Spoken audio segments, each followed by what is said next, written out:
There was once a book. A book containing 5 very strange tales, all revealing the secrets behind cinematic filmmaking.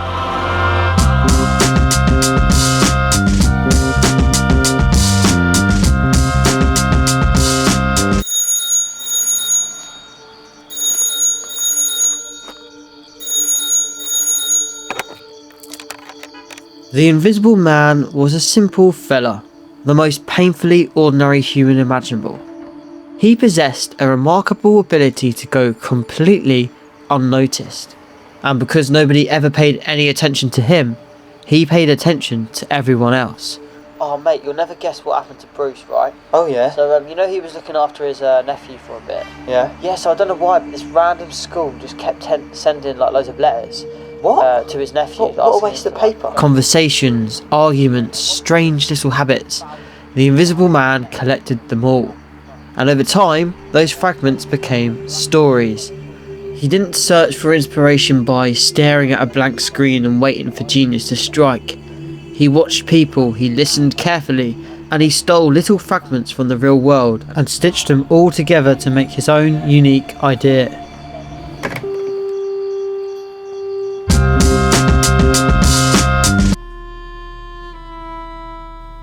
Rabbit Hole Ray used to shoot first and figure it out later.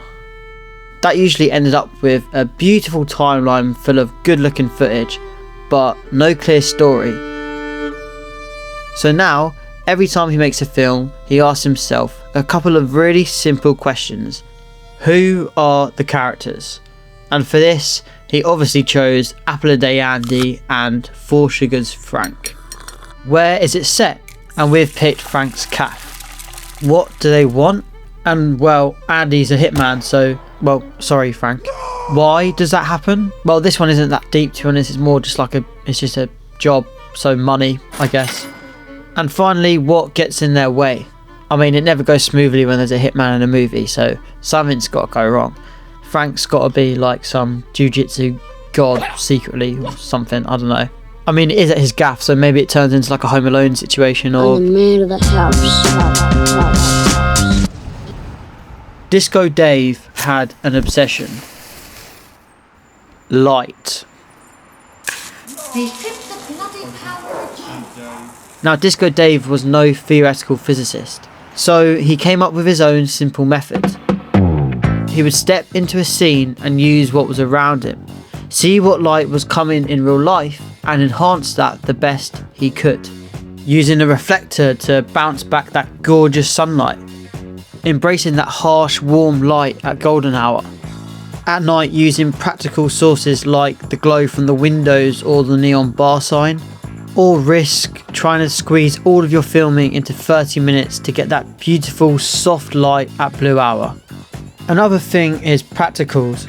If a scene can be lit by a practical TV or a tube light acting as the light from a hob, then use those practical lights.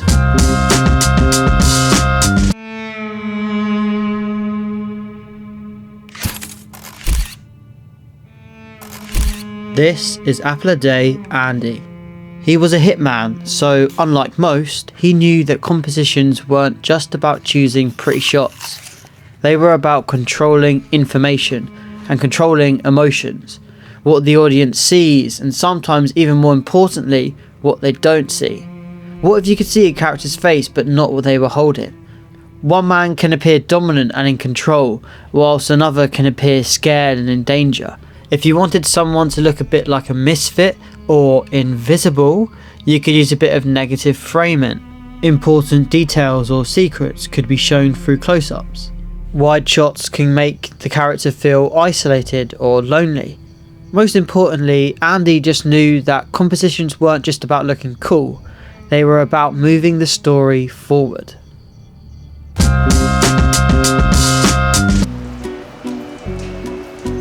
And finally, how does it all slice together? You see, editing controls the entire tempo of a video. You could start chilled, maybe the character is tired from a long day of robbing banks and wearing pig masks, and now he's simply enjoying some good old grub. But then maybe he starts feeling a tad guilty. What did he do on that last bank job? Did he cross the line? So we can start adding some quick flash cuts. Maybe then the edit begins to build up as he starts to feel more guilty. The sound of the food and the cutlery could get louder as he gets more intense, and now we're cutting faster to show that he's nervous. And then there's music. Maybe this scene requires something intense.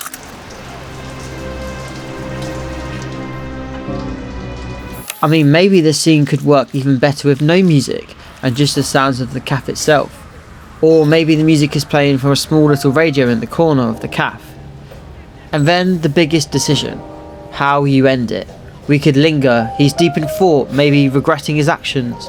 It could actually get a bit jolly, hopeful. Maybe he smiles and finally enjoys the fry up because he's accepted the fact that this is his last meal. And at least he's not having a salad on death row. Or we could build it up again.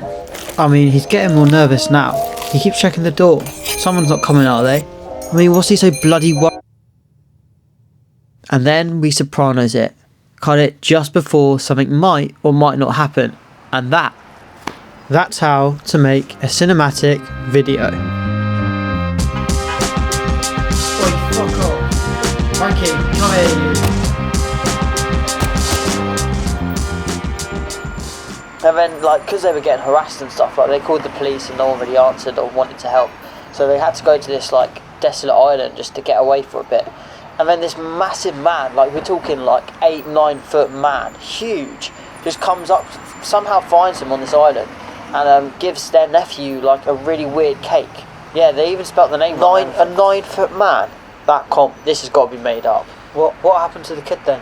I don't know where the nephew is now. I think he's Scotland or something, but yeah.